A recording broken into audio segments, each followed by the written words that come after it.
Hi, I'm Cam, and I'm going to show you how to write a stored procedure in pgadmin on Postgres that passes three input parameters that allow us to put data into our table, and a fourth parameter that is going to tell our stored procedure what to do if it encounters an insert, delete, or update command. I'm going to do each one at least once, and it's going to rely heavily on if conditions.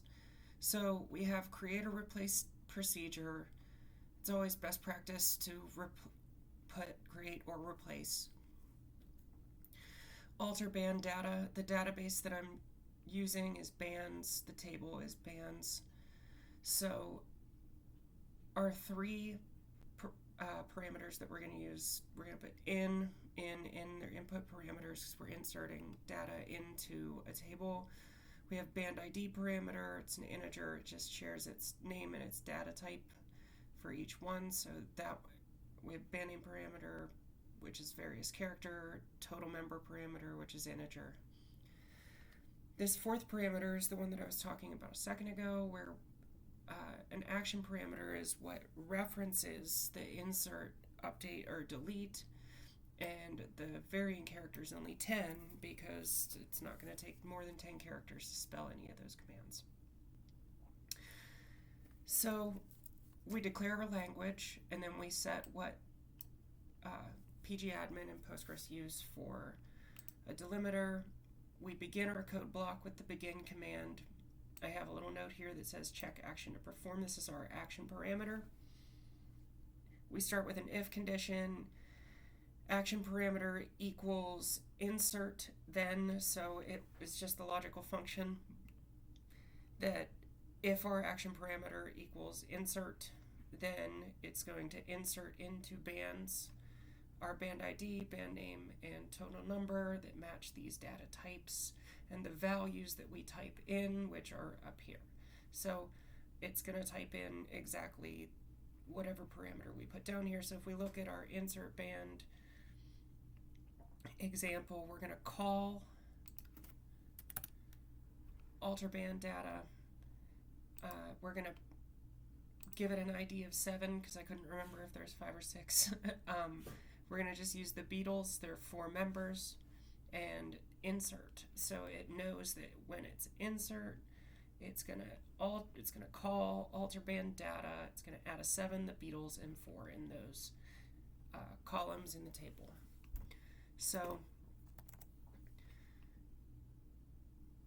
next, it's going to create with an else if. So like we have if, and then else if is essentially the same as if else. So if our action parameter isn't insert, it's update, then it's going to update the bands table down here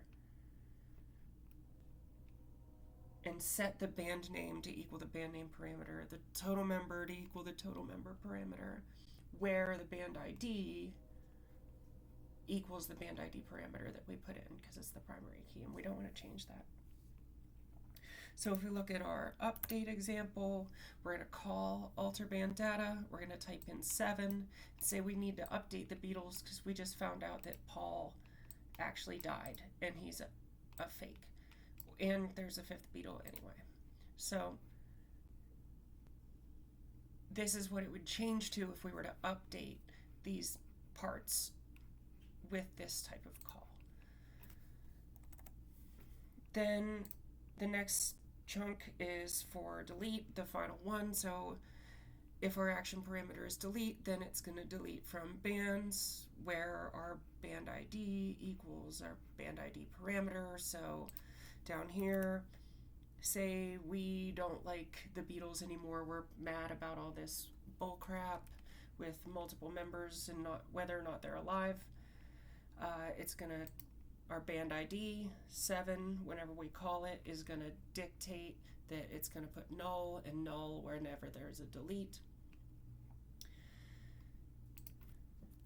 So after that, we have one final else, and it's going to raise an exception. And so it's basically an else condition that says if any other function like set or select is used that isn't an insert, an update, or a delete, then it's going to raise this exception or show this little message that says invalid action, use insert, update, or delete. Then we're going to end the if statement, and then we end the code block, and that's it.